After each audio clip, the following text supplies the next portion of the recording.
SMT Nation, we are back. Folks, it looks like T-Mobile may have been underpaying their employees. Let's take a look at the story, see if it's pretty serious, and what could be the outcomes from this.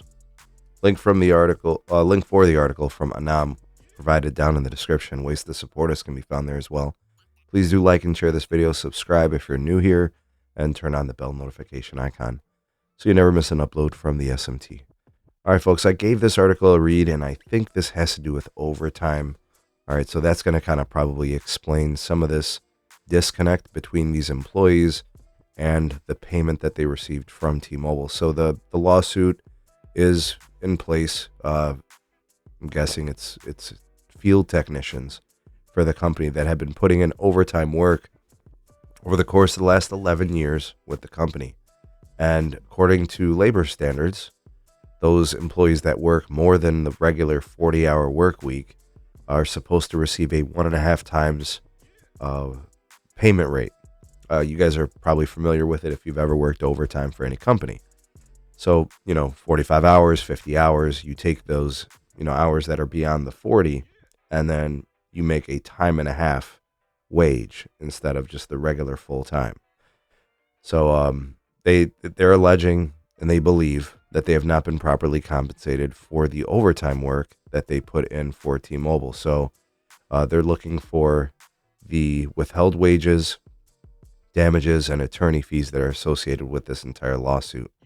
The quote here from Alvin Gomez versus T-Mobile USA: the defendant's conduct is willful, carried out in bad faith, and has caused significant financial harm to the employees.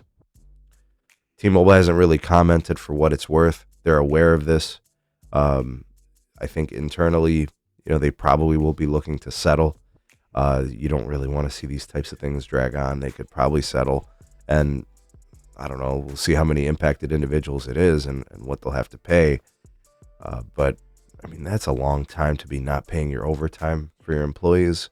The thing that I'll say about this is, a settlement is going to be really good for both sides. It gets the folks that work the overtime their proper, due payment, and then T-Mobile gets the save face and not look bad in the public eye. And then I think at the same time, it's a bad precedent for the industry. So it'd be good to just kind of get things squared away.